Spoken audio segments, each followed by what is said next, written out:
The cold bit through my thin jacket as I hurried down the street. Late October in Chicago wasn't kind to those who couldn't afford proper winter clothes, and I was definitely in that category. 3 months behind on rent, working 2 jobs that barely covered groceries, and still paying off medical bills from last year's emergency appendectomy. I was drowning, but somehow still breathing. My breath fogged in front of me as I left the diner where I'd just finished a 12-hour shift. The smell of grease clung to my hair and uniform, a scent I couldn't seem to wash out no matter how many showers I took.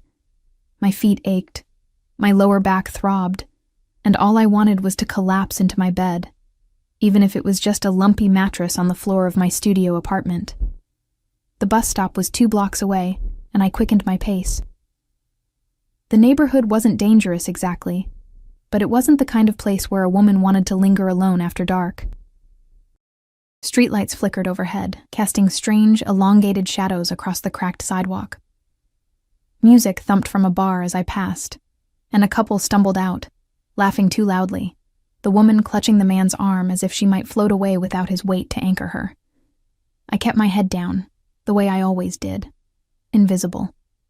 That's how I preferred to move through the world these days. Ever since David had left me with nothing but debt and broken promises, I'd learned that being noticed usually meant being hurt.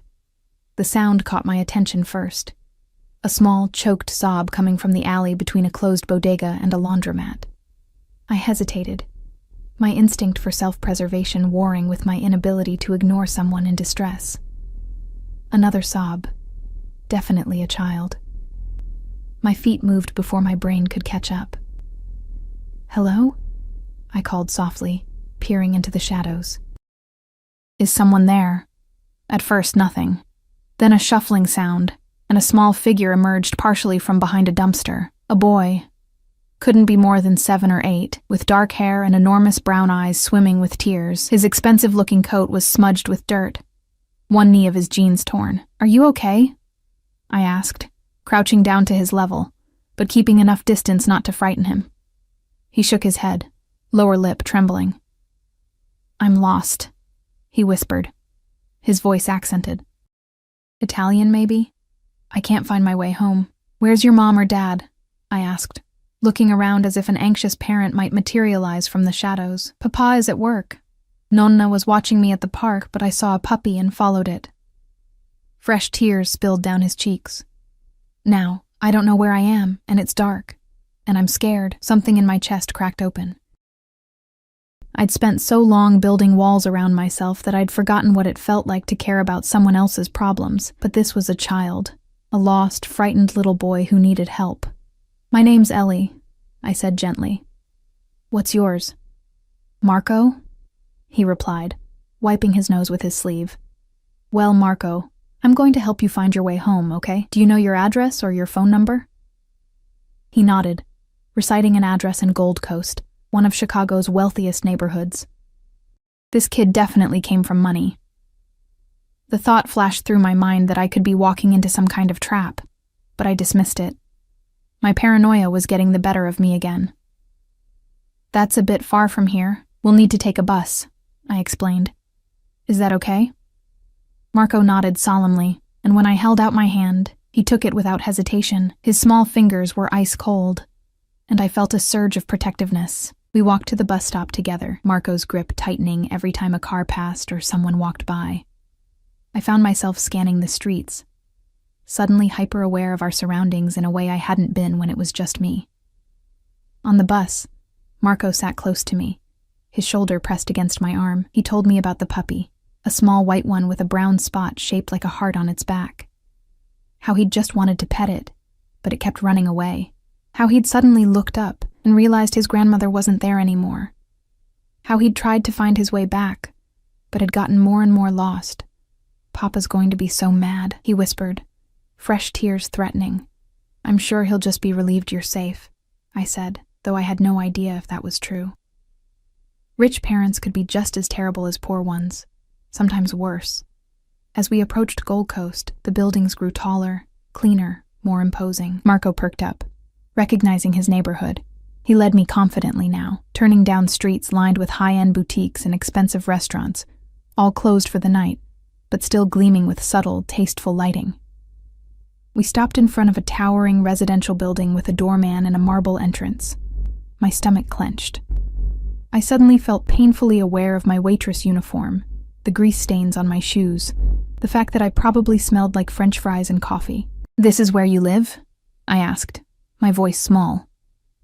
Marco nodded, already pulling me toward the entrance. The doorman straightened instantly, his eyes widening as he recognized the boy.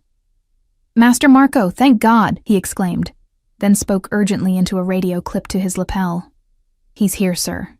"Yes, at the front entrance." Within moments, the glass doors burst open, and a woman with silver-streaked dark hair rushed out, crying Marco's name. She swept him into her arms, rapid Italian flowing between them as she checked him over for injuries, her hands framing his face. I stood awkwardly to the side, suddenly feeling like an intruder. I should just slip away, I thought. My job was done. The boy was home safe. But as I turned to leave, Marco called out, "Ellie, wait!" He broke away from the woman and grabbed my hand. "This is Ellie," he told the woman, presumably his grandmother. "She found me and brought me home." The woman, Nonna, looked at me with tear-filled eyes. "Thank you," she said, her accent thick. "Thank you for bringing our boy home." She clutched my hands, and I noticed an enormous diamond ring on her finger that probably cost more than I'd make in 5 years.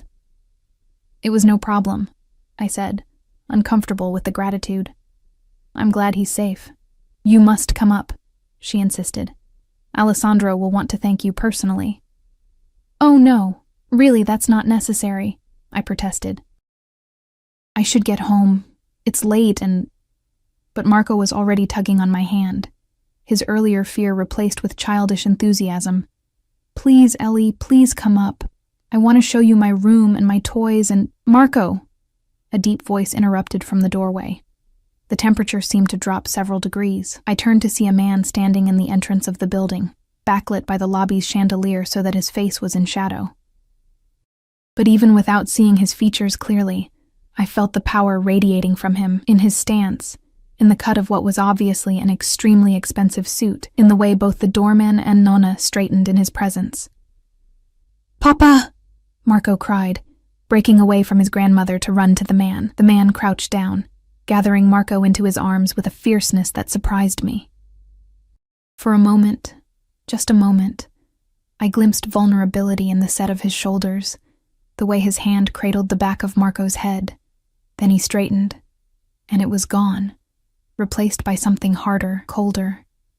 He stepped forward into the light, and my breath caught. He was beautiful in the way predators are beautiful, all sleek lines and dangerous grace.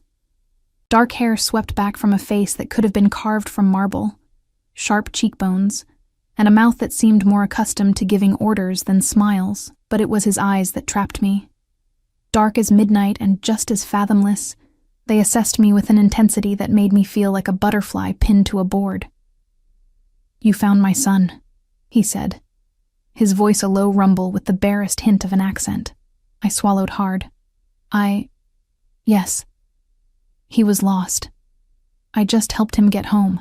Those eyes narrowed slightly, searching my face for something. Most people in this city would have walked right by. Or worse. I shifted uncomfortably.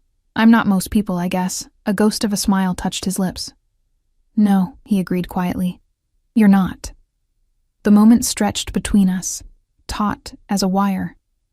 Behind him, I noticed 2 men in dark suits standing at a discreet distance, their posture alert, hands hidden inside their jackets. Security? For a residential building? It seemed excessive, but what did I know about how the ultra-wealthy lived? "Papa, can Ellie come up, please?" Marco asked, breaking the tension. The man, Alessandro, Nonna had called him, didn't take his eyes off me. "Of course. We owe Ms. Ellie," I supplied. "Ellie Foster. Ms. Foster our gratitude, and I never leave a debt unpaid." Something in the way he said it sent a shiver down my spine. "Really? It's fine. I should go." I took a step back, suddenly overwhelmed by the intensity of his gaze, by the feeling that I was standing on the edge of something I didn't fully understand. "I insist," Alessandro said, his tone making it clear it wasn't a request. "Just a coffee." to thank you properly for returning my son." I should have said no. Every instinct in my body was screaming at me to walk away, but Marco was looking up at me with those big, hopeful eyes, and I found myself nodding against my better judgment. "One coffee," I agreed. Alessandro's smile didn't reach his eyes. "Excellent." As we entered the building, I couldn't shake the feeling that I'd just made a terrible mistake, that in helping a lost child find his way home, I'd somehow lost my own way instead. The elevator was mirrored, with gold accents and soft lighting that made even my tired face look somewhat presentable. We rode in silence, Marco still clutching my hand on one side and his father's on the other, creating a strange tableau in the reflection.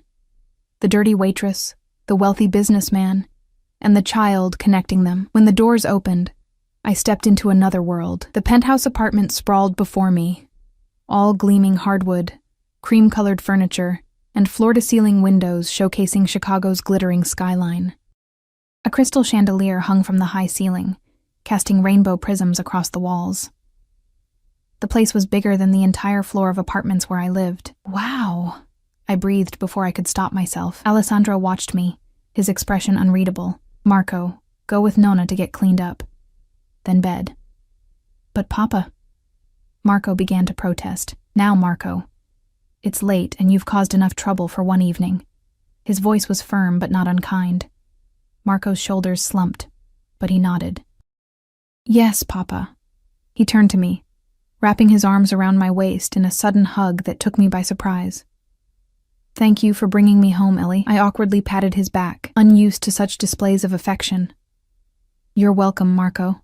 Be more careful next time, okay?" With a nod, he let his grandmother lead him away, leaving me alone with Alessandro and the two men who had followed us up, but now positioned themselves discreetly by the elevator.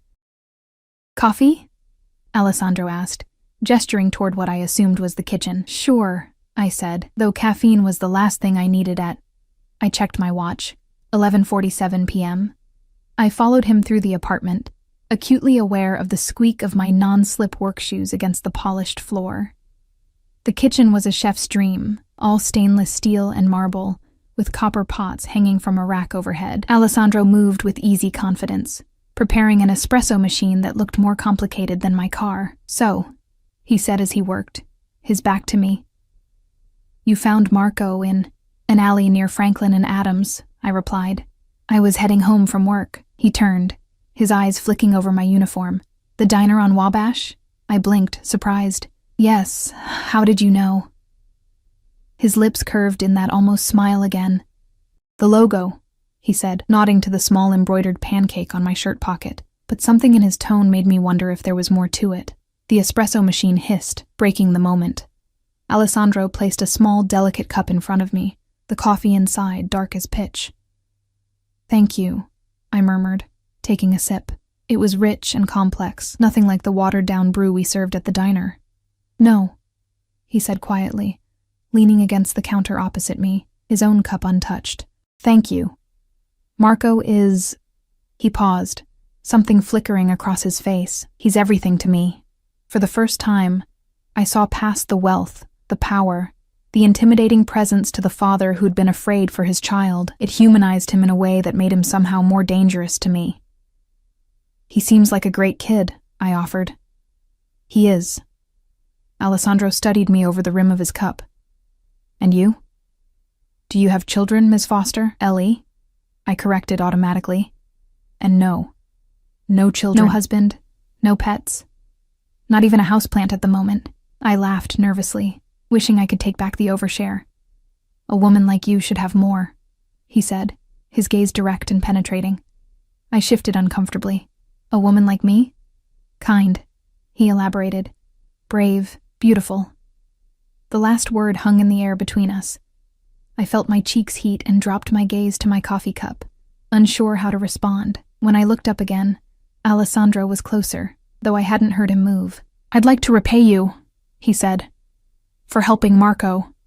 "That's really not necessary," I protested. "I disagree." He reached into his jacket and pulled out a sleek leather wallet. "Please, allow me to..." "No," I said firmly, setting down my cup with a clatter. "I don't want your money. I didn't help your son because I expected payment. I did it because it was the right thing to do." Alessandro stilled, his eyes narrowing slightly as if he was reassessing me. "I've offended you." "No, I sighed, running a hand through my hair. "Look, it's been a long day. I should go." I stood, smoothing down my wrinkled uniform. "I'm glad Marco is home safe. That's all the reward I need." As I turned to leave, Alessandro's voice stopped me. "Wait." I paused, looking back over my shoulder. "At least let me call you a car," he said. "It's late, and the buses will be infrequent." I hesitated, then nodded. "Okay, thank you." His fingers brushed mine as he handed me a business card. "My personal number," he explained. "If you change your mind about allowing me to show my gratitude, call me." I tucked the card into my pocket without looking at it, certain I would never use it. "Good night, Mr. Russo," he supplied. "Alessandro Russo." "Good night, Mr. Russo." As the elevator doors closed between us, I let out a breath I hadn't realized I was holding. The tension drained from my shoulders, leaving exhaustion in its wake. I leaned against the mirrored wall, replaying the strange evening in my mind. I had no way of knowing then that my impulsive decision to help a lost child would change my life forever, that the business card burning a hole in my pocket was my first step toward a world I could never have imagined. That Alessandro Russo was not just a wealthy, overprotective father, but something far more dangerous, and that by morning, he would know everything about me. I woke to pounding on my door. For a moment, I lay disoriented in the gray morning light, filtering through my thin curtains, wondering if I'd dreamed it. Then it came again. 3 sharp, authoritative knocks that made my heart leap into my throat. "Coming," I called, scrambling out of bed. I glanced at the clock, 6:43 a.m. Who would be at my door this early? I pulled on a robe over my pajamas and peered through the peephole. A man in a dark suit stood outside, his expression impassive. Not my landlord, and definitely not someone I knew. My first thought was debt collector, and my stomach dropped. "Who is it?" I asked, my voice wavering slightly. "Ms. Foster, I have a delivery for you from Mr. Russo." Alessandro Russo. The events of the previous night came flooding back. The lost boy, the penthouse apartment, the intimidating father with eyes that seemed to see right through me. I hesitated, then unlatched the door but kept the chain on, opening it just enough to see the man's face. "Mr. Russo asked me to deliver this," the man said, holding up a small gift bag with tissue paper spilling from the top, "and to convey his appreciation for your assistance with his son." My first instinct was to refuse it, but the man's expression made it clear he wasn't leaving until I accepted. I closed the door, unhooked the chain, and opened it fully. "Thank you," I said stiffly, taking the bag. The man nodded, then added, "Mr. Russo also asked me to inform you that a car will be waiting outside at 7:30 p.m. tomorrow evening, should you wish to join him for dinner." What? "No, I can't." "The invitation stands, regardless of your answer now. Good day, Ms. Foster." Before I could protest further, he turned and walked away, leaving me standing bewildered in my doorway. I closed the door and leaned against it, staring at the gift bag in my hands. It was heavy, made of thick, expensive paper with a satin ribbon handle. Curiosity got the better of me, and I reached inside, pushing aside the tissue paper. My fingers touched something smooth and rectangular. I pulled it out and gasped. It was a first edition of Jane Eyre, my favorite book. The one I'd mentioned to Marco during our bus ride when he'd asked what I liked to read. But how had Alessandro known? Had Marco told him? The book had to be worth thousands of dollars. My hands trembled as I carefully opened the cover, and a small note card fell out. In elegant handwriting, it read, "A small token of appreciation for returning my most precious possession, safely, home, AR." I set the book down as if it might burn me. This wasn't just a thank you gift. It was too personal, too expensive. And how had he known where I lived? I hadn't given him my address. The thought sent a chill through me. I hurried to my tiny window and peered down at the street below. Nothing seemed out of the ordinary, just the usual morning traffic and pedestrians hurrying to work.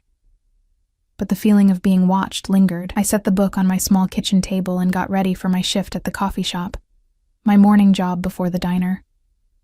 As I moved through my cramped apartment, my eyes kept returning to the book, to the elegant script of the note. to the invitation that hung in the air. I should throw the book away, I thought, or sell it.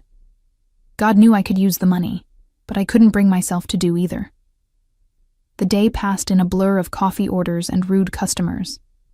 By the time I started my shift at the diner, exhaustion had settled deep in my bones. I moved mechanically, taking orders, delivering food, plastering on a fake smile for tips. It was during my dinner break that Meg, one of the other waitresses, slid into the booth across from me, her eyes wide. "So," she said, leaning forward conspiratorially, "when were you going to tell me?" I looked up from my cold fries, confused. "Tell you what?" She rolled her eyes. "About your secret boyfriend, obviously. The one who sent you that massive flower arrangement that just arrived." "What are you talking about? I don't have a boyfriend." Meg grabbed my arm and pulled me to the front of the diner. Sitting on the counter was the largest floral arrangement I'd ever seen. Roses, lilies, and orchids in a crystal vase that probably cost more than a week's worth of my salary. "That's not for me," I said, even as my stomach sank with the certainty that it was. "Card says Ellie Foster," the hostess confirmed, holding out a small envelope. With trembling fingers, I opened it. Inside was another elegantly handwritten note. "The invitation for dinner still stands. 7:30 p.m. tomorrow. AR." "Well?" Meg prompted, practically bouncing with curiosity. "Who's AR?" "Nobody," I said quickly, tucking the card into my pocket. "Just someone I helped out." "Uh-huh," Meg said skeptically. "Nobody sends flowers like that as a thank you, Ellie." Spill, but I couldn't explain. How could I tell her that a man I'd just met, a man who radiated power and danger, who lived in a penthouse and had security guards, was pursuing me? It sounded insane even in my own head. "It's complicated," I finally said. "I helped his son last night, and he's just grateful." "His son?" Meg's eyebrows shot up. "Is he single?" "I don't know. I didn't ask." But I had noticed the absence of a wife, the absence of any female presence except the grandmother. No pictures of a mother in the parts of the apartment I'd seen. "Well, are you going?" "To the dinner," Meg pressed. I shook my head firmly. "No, it's inappropriate. I barely know him." But even as I said it, I felt a traitor whisper in the back of my mind. What if I did go? What would it be like to dine with Alessandro Russo? To be the focus of those intense dark eyes for an entire evening? Dangerous. That's what it would be. I finished my shift and headed home, the weight of the decision pressing on me. The rational part of me knew I should stay far away from Alessandro Russo. But another part, a part I'd thought long buried after David's betrayal, was curious, intrigued. The next day passed with agonizing slowness. I kept expecting more gifts, more notes, but nothing came. By the time I returned to my apartment at 6:45 p.m., I'd convinced myself that the whole thing had been some strange dream, or that Alessandro Russo had lost interest in his pursuit. I stepped into the shower, letting the hot water wash away the lingering scent of the diner. As I dried off, my eyes fell on the first edition still sitting on my table, the flowers I'd brought home from the diner now arranged in a chipped mug beside it. Before I could overthink it, I opened my closet and pulled out the one nice dress I owned, a simple black number I'd worn to my mother's funeral 2 years ago. It wasn't fancy, but it was clean and fit me well. "This is insane," I muttered to myself, as I applied mascara, a touch of blush. "You're not actually going to do this." But at 7:25 p.m., I found myself standing at the window, watching as a sleek black car pulled up outside my building. The same man who had delivered the book stepped out, looking up at my window as if he knew I was watching. My phone buzzed with a text from an unknown number. "The car is waiting. AR." I took a deep breath and made my decision. When I stepped outside, the man opened the car door for me without a word. The interior was luxurious. Soft leather seats, the scent of expensive cologne lingering in the air.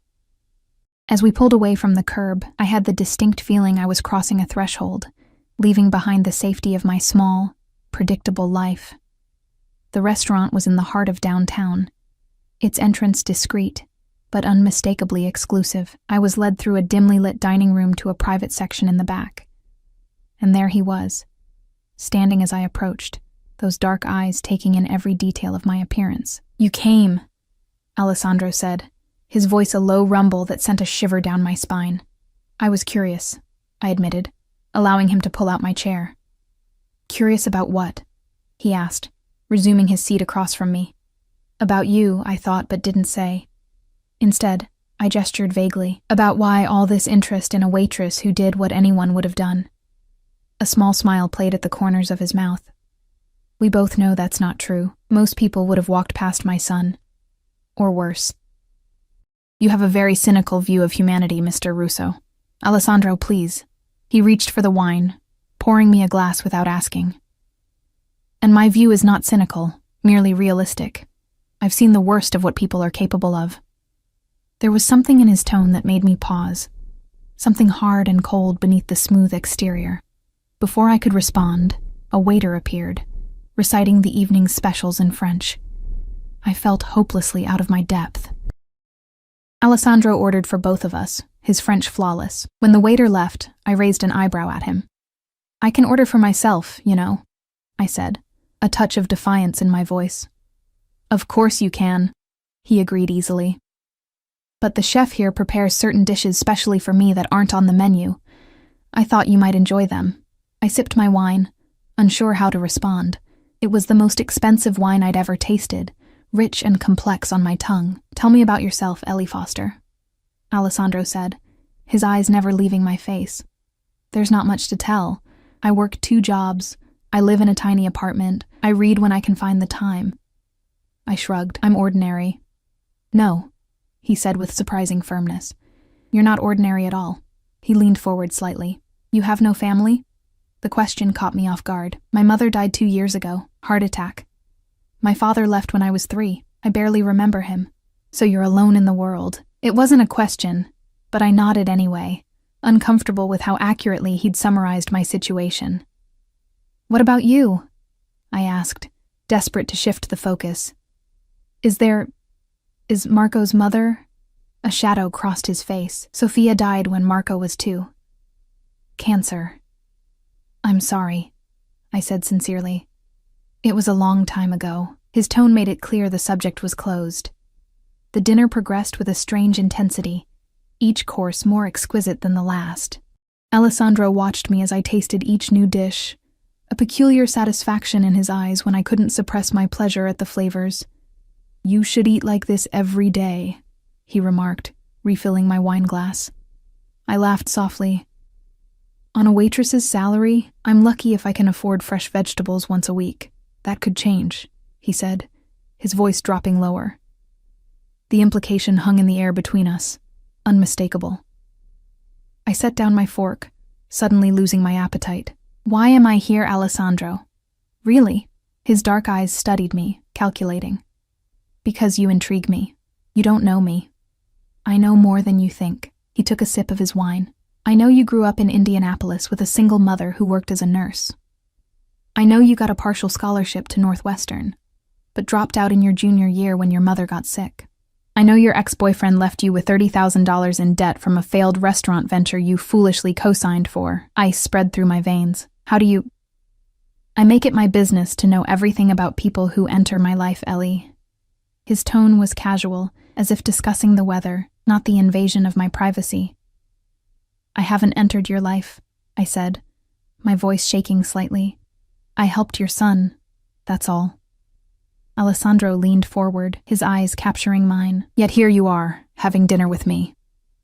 I pushed my chair back, ready to flee, but his hand shot out, gently but firmly grasping my wrist. His touch sent an electric current up my arm, and I froze. "Don't go," he said, his voice softer now. "Please. I've made you uncomfortable, and that wasn't my intention." "What was your intention?" I whispered. He released my wrist, sitting back. "To know you.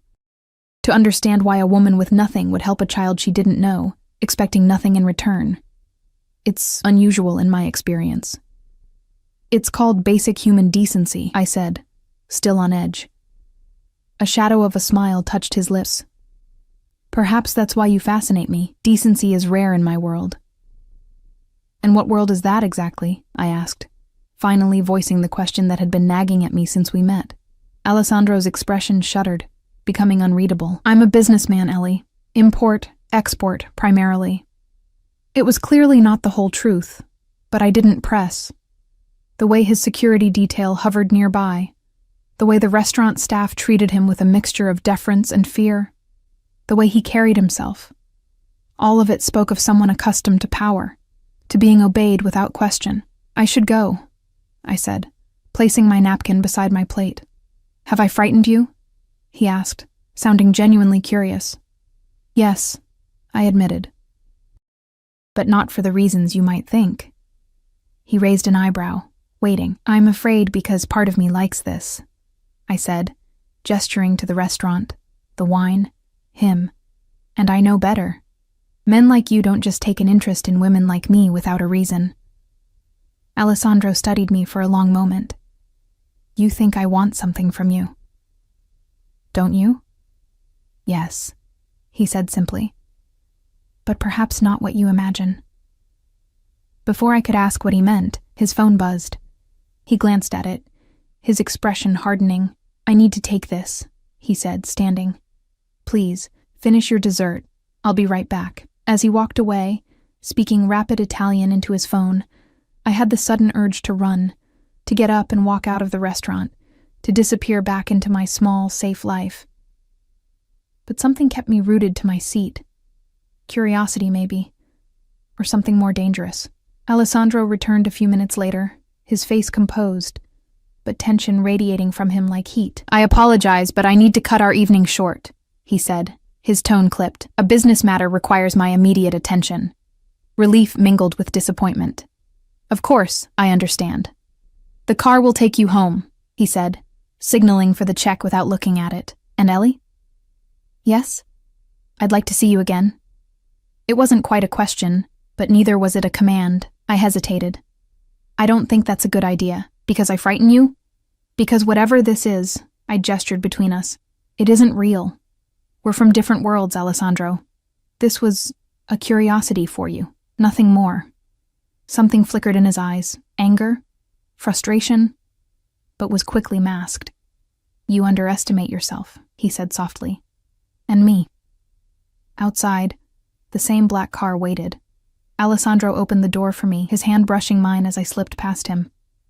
Good night, Ellie Foster, he said, his breath warm against my ear. Good night, Alessandro, I replied, not meeting his eyes, afraid of what I might see there or what he might see in mine. As the car pulled away, I glanced back to see him still standing on the curb, watching me leave, his tall figure imposing in the glow of the streetlights.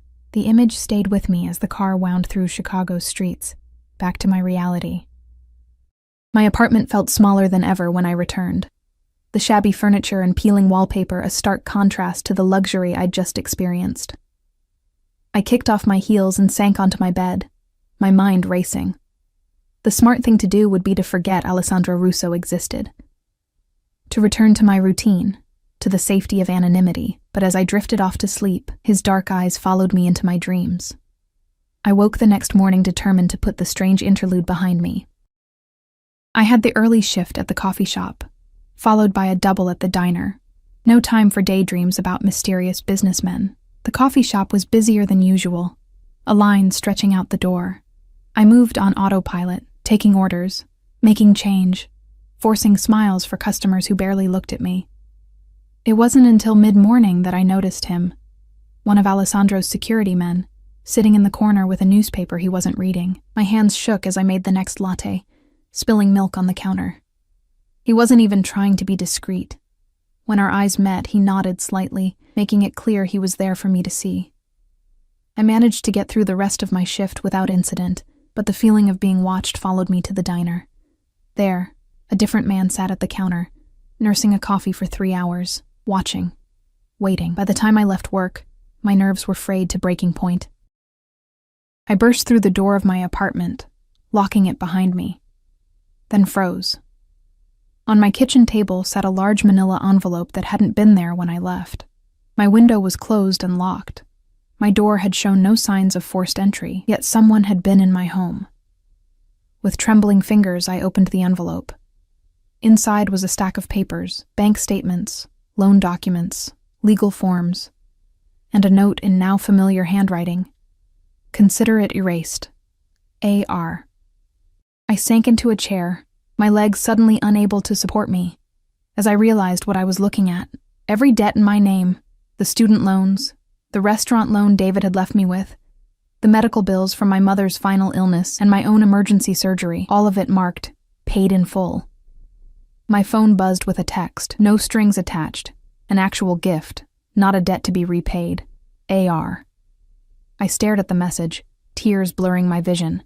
The amount he'd paid off represented years of struggle for me, yet it was probably pocket change to him.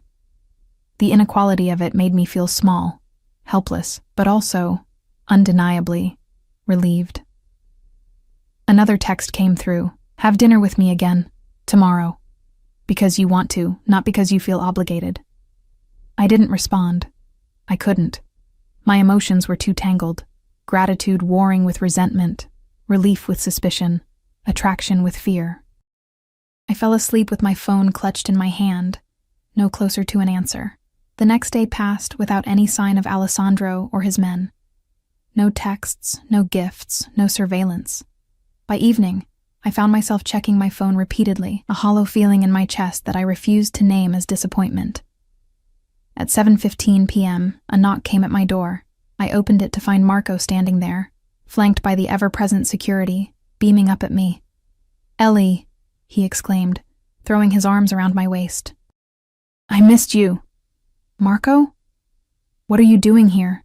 I looked over his head at the security men, who remained impassive. "Papa said I could come invite you to dinner myself," Marco explained, his brown eyes, so like his father's, wide with excitement. "He said you might say yes to me even if you said no to him." I couldn't help but laugh at Alessandro's strategy. "Did he now?" Marco nodded solemnly. "He's been grumpy ever since our dinner got cut short. Nana says he's lovesick, but I think he just likes you a lot, like I do." My heart twisted at his innocent assessment. "Marco, it's complicated." "Please?" he wheedled, giving me a look that could melt stone. "Papa made the chef prepare American food tonight because he said you might be tired of fancy stuff. We're having burgers." The image of Alessandro Russo eating a burger was so incongruous that I laughed again. "Burgers, huh? With all the toppings and milkshakes!" I knelt down to Marco's level, studying his eager face. "Did your dad tell you to use your cuteness against me?"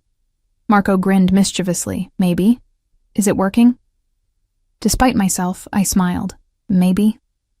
20 minutes later, I found myself back in the penthouse, this time dressed in jeans and a sweater rather than my one good dress. The formal dining room had been abandoned in favor of the kitchen, where Alessandro stood at the island, sleeves rolled up, expertly flipping burgers on a built-in grill. He looked up as we entered, and something in his expression, surprise, pleasure, relief, made my breath catch. "You came," he said, echoing his words from our first dinner. "Marco can be very persuasive," I replied, trying to keep my tone light. "Like his father," Alessandro said with the ghost of a smile. Marco bounced on his toes, looking between us. "Can I show Ellie my room now? Please, Papa." Alessandro nodded, and Marco grabbed my hand, pulling me toward the hallway. "You have to see my toys and my books and my fish tank." As I let myself be dragged away, I glanced back at Alessandro. He was watching us, a complex emotion on his face. Something tender and vulnerable that transformed his features, making him look younger, more approachable. Marco's room was exactly what you'd expect from a wealthy child, a paradise of toys, books, and technology. But what caught my eye were the photographs on his bedside table. Marco as a baby in the arms of a beautiful woman with his same dark eyes, Alessandro with his arm around her, both of them looking radiantly happy. "Is that your mom?" I asked gently. Marco nodded, his excitement dimming slightly. "Papa says I look like her."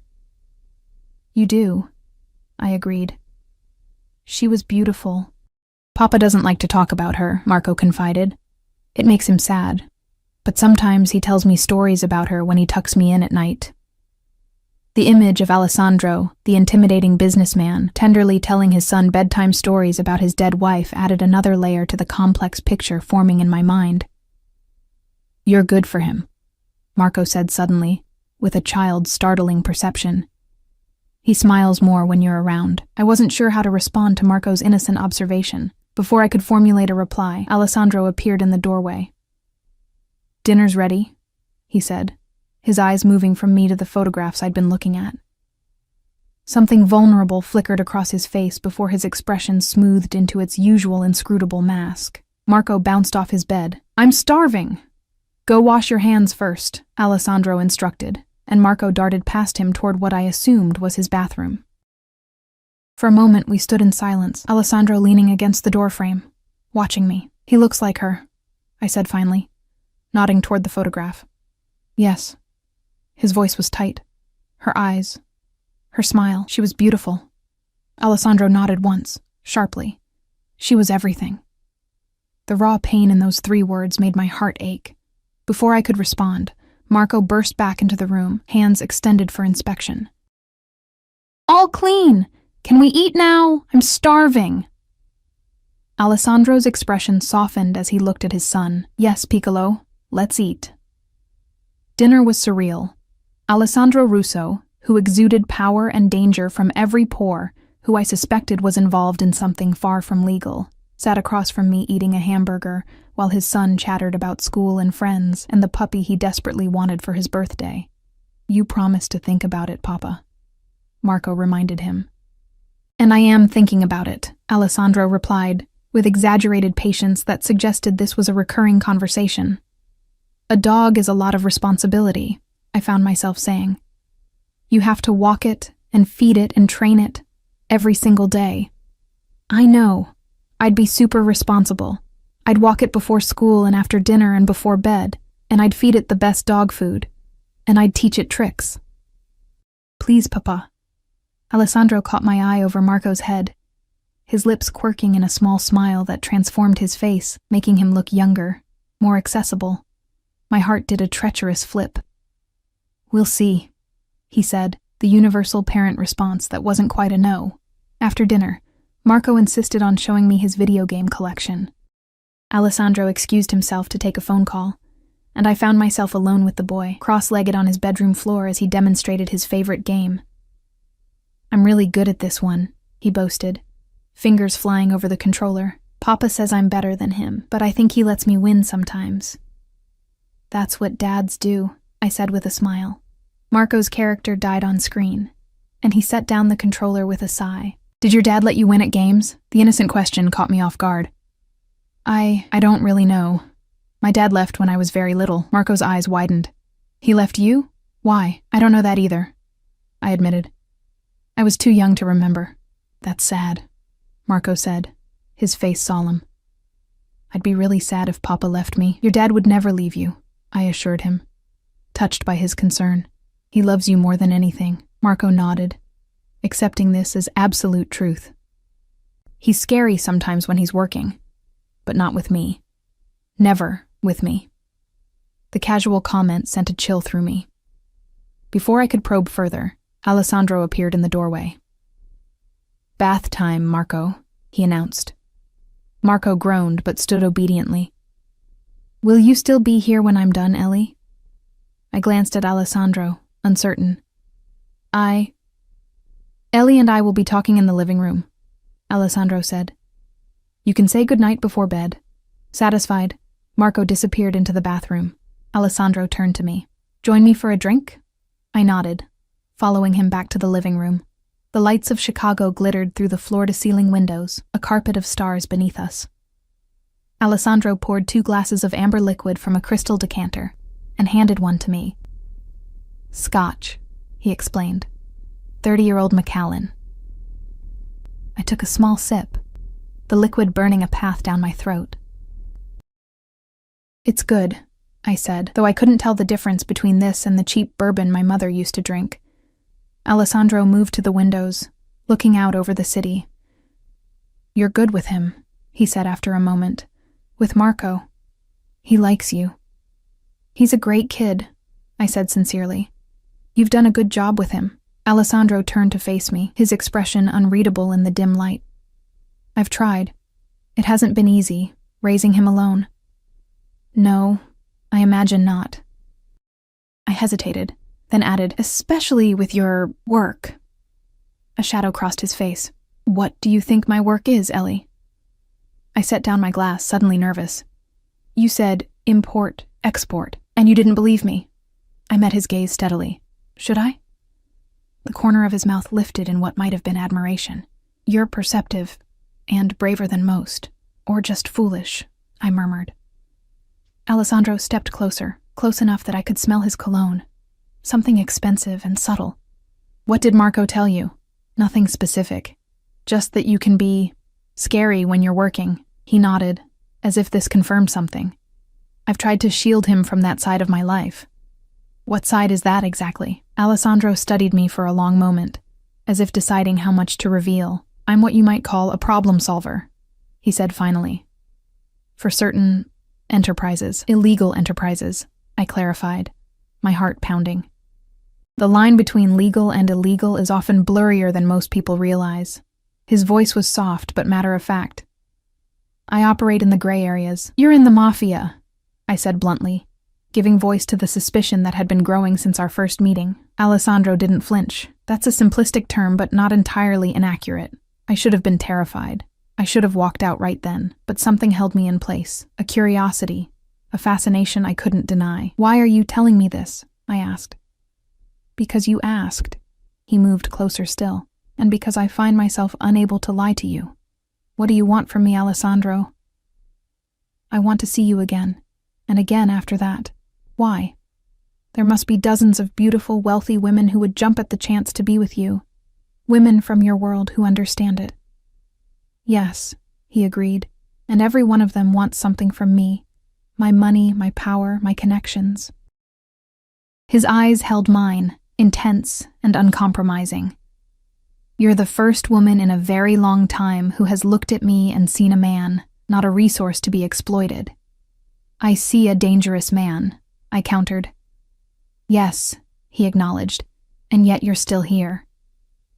Before I could respond, the patter of small feet announced Marco's arrival, freshly bathed and pajama-clad. I'm ready for bed, Papa, he announced, then turned to me with a hopeful expression. Will you come read me a story, Ellie? Please? I looked to Alessandro, who nodded almost imperceptibly. Just one, I agreed. Marco beamed, grabbing my hand and pulling me back to his room. I sat on the edge of his bed as he selected a book from his shelf, a worn copy of The Velveteen Rabbit. This was my favorite when I was little, I told him, surprised. It's my favorite too, Marco exclaimed, snuggling under his covers. Mama used to read it to me, Papa says. My heart squeezed. I opened the book and began to read, aware of Alessandro watching from the doorway, his expression softening as Marco's eyes grew heavy. By the time I finished, Marco was asleep, his dark lashes fanned against his cheeks. I gently closed the book and stood, adjusting his covers. You're a natural, Alessandro said softly as we left the room, closing the door halfway. I always wanted children, I admitted as we walked back to the living room. Before everything fell apart with David, we talked about having a family. The ex-boyfriend who left you with his debts, Alessandro clarified, his voice hardening. You really did your homework on me, didn't you? As I said, I like to know who I'm dealing with. We reached the living room, and I turned to face him. I should go. It's getting late, and I have the early shift tomorrow, at the coffee shop, Alessandro said with a nod, though you don't have to work there anymore. Or at the diner. Your debts are cleared. I stiffened. I still need to pay rent, buy groceries. I could... No, I interrupted firmly. You've done enough. More than enough. Alessandro studied me, that hint of admiration back in his eyes. Most people would take advantage. I'm not most people. No, he agreed softly. You're not. He reached out, tucking a strand of hair behind my ear, his fingers lingering on my cheek. That's what fascinates me. My breath caught at his touch. I knew I should step back, maintain some distance, but I found myself frozen in place, caught in the gravity of his gaze. Have dinner with me again, he said, his voice low.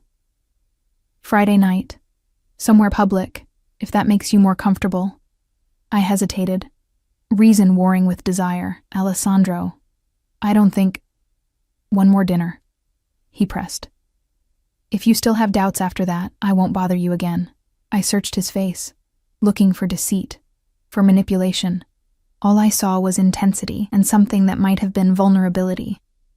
Friday, I agreed finally. But not because of what you did with my debts. That doesn't obligate me to you. I know. His fingers trailed down my cheek, feather-light. That's precisely why I want you there.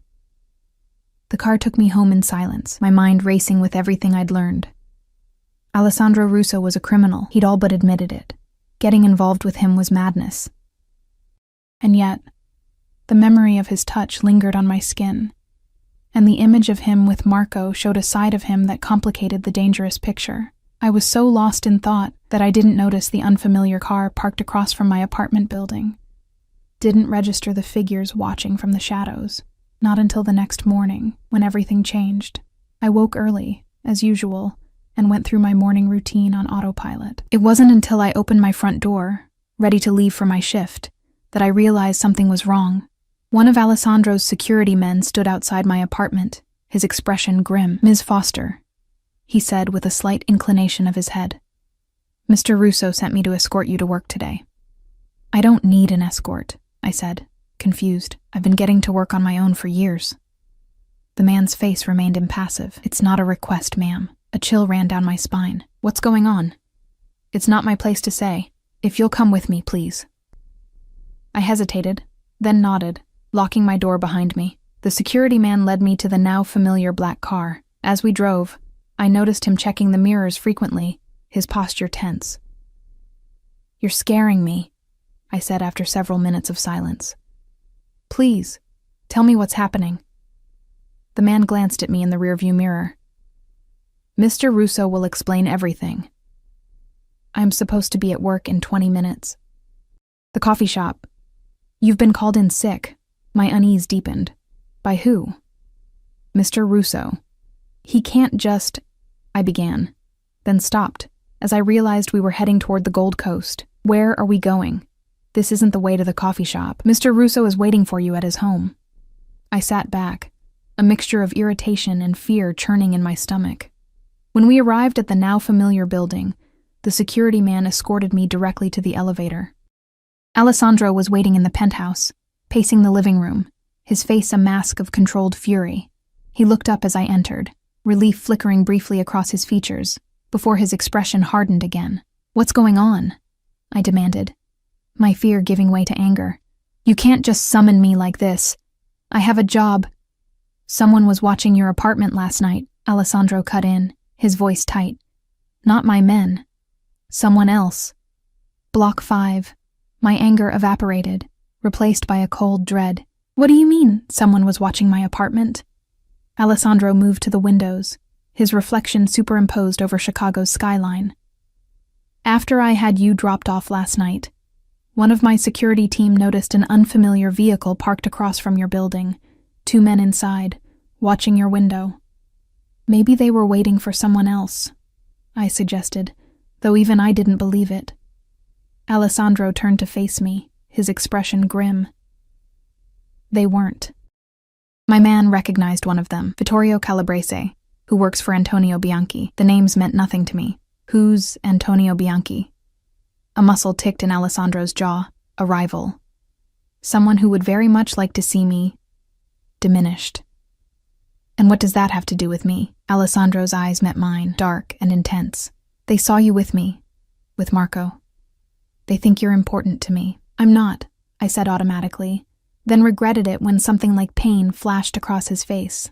"Whether you are or not is irrelevant," he said, his voice controlled. "They believe you are, which makes you a target. A way to get to me." I sank onto the nearest chair, my legs suddenly unsteady. This can't be happening. Alessandro knelt before me, taking my hands in his. His touch was warm, steadying. "I'm sorry, Ellie. I never intended to put you at risk." "I should have been more careful. What happens now?" I asked, my voice small. "You'll stay here, where it's safe, until we can neutralize the threat." I pulled my hands from his. "I can't just move in with you. I have a job. A life. A life that's in danger because of me." Alessandro said, his voice hardening. This isn't a request, Ellie. Bianchi's men don't make idle threats. If they've identified you as someone I care about, they won't hesitate to use you against me. Someone you care about, I repeated, the words hanging between us. Is that what I am? Alessandro stood, running a hand through his hair in a rare display of agitation. What I feel for you is complicated, unexpected. He met my eyes again. But yes, I care about you. More than I should, perhaps. I felt as if the ground was shifting beneath me. I barely know you, yet here you are, he said softly. Before I could respond, his phone buzzed. He checked it, his expression darkening. I have business to attend to. Marco is at school, secure, with extra guards. My housekeeper, Mrs. Rossi, will show you to a guest room. Please make yourself comfortable. We'll talk more this evening. With that, he was gone, leaving me alone with my churning thoughts and a growing sense that my life had veered irrevocably off course. Mrs. Rossi, a plump, motherly Italian woman with sharp eyes that missed nothing, showed me to a guest suite larger than my entire apartment. She provided fresh clothes. How Alessandro had guessed my size so accurately, I didn't want to know, and assured me that she was available if I needed anything. Left alone, I paced the luxurious room, feeling like a prisoner despite the gilded cage. I tried calling my manager at the coffee shop to explain my absence, only to be told that Mr. Russo's assistant had already arranged for me to take a week of paid leave for family emergency. The same was true for the diner. My life was being rearranged without my consent, and the powerlessness of it made me seethe. By the time Alessandro returned that evening, my fear had crystallized into anger. He found me in the living room, staring out at the city lights, arms crossed defensively. You had no right, I said without turning around. No right to make decisions about my life. I heard him sigh behind me. You're right. I should have consulted you, but I needed to act quickly to ensure your safety. My safety, I repeated, finally facing him. From a threat I wouldn't even be facing if I hadn't helped Marco that night. Alessandro flinched slightly, and I immediately regretted my words. I'm sorry, I said, deflating. I don't regret helping Marco. I could never regret that. I'm scared, Alessandro. This is your world, not mine. I don't know how to navigate it. His expression softened. I know. And I'm sorry you've been pulled into it. He moved closer, cautiously, as if approaching a wild animal. I've spoken with my security team. The situation is complicated, but manageable. Bianchi is making a play for territory that has belonged to my family for generations. Using you would be a leverage point. Using me how? I asked, though I wasn't sure I wanted to know the answer. Alessandro's expression darkened. Bianchi is not known for his subtlety or mercy. He would hurt you to hurt me. A chill ran down my spine. And what would you do if he hurt me? Alessandro's eyes met mine, and in them I saw something cold and deadly. Everything necessary to ensure he never hurt anyone again. The casual way he spoke of violence should have terrified me. Instead, I felt a perverse sense of security in his ruthlessness, a certainty that he would indeed protect what was his. The realization that I was beginning to think like him, to accept his world, frightened me more than any external threat. This isn't me, I said, my voice breaking. This isn't my life. Violence and threats and security details. I'm just Ellie, a waitress who reads too much and can barely pay her rent. Alessandro reached out, his fingers brushing my cheek with unexpected tenderness. You've never been just anything, Ellie. From the moment you helped Marco, you proved you were extraordinary. I leaned into his touch despite myself. What happens now? Now, he said, his thumb tracing my jawline. We wait. My men are handling the situation. In the meantime, you stay here, where I can protect you. For how long? Until it's safe. His eyes held mine, intense and unyielding. I won't risk your life, Ellie, not for anything. The days that followed settled into a strange routine. I spent mornings with Mrs. Rossi, who took a grandmotherly liking to me and taught me to make proper Italian coffee and pasta from scratch. Afternoons were spent reading in the penthouse's extensive library, or helping Marco with his homework when he returned from school. Evenings were the most surreal. Dinners with Alessandro and Marco, like some bizarre parody of family life. Alessandro was often absent during the day, handling his business, but he always returned for dinner, always asked about my day with genuine interest, always watched me with those intense dark eyes that seemed to see right through me. And each night, he walked me to my door, his fingers brushing mine in a touch that grew more electric each time. Yet he never pressed for more. The restraint only made the tension between us more acute, a tightly wound spring waiting to release. A week passed this way, then another. My fear gradually gave way to a strange contentment, a comfort in the routine we'd established. Marco's unguarded affection and Alessandro's more complex attention filled spaces in me I hadn't realized were empty. It was during the third week that everything changed. I woke in the middle of the night to shouting. Alessandro's voice, harsh with command, and others I didn't recognize. I crept to my door, opening it a crack to peer out into the hallway. Alessandro stood at the end of the corridor, his back to me, speaking rapidly in Italian to two of his security men. The tension in his posture was unmistakable.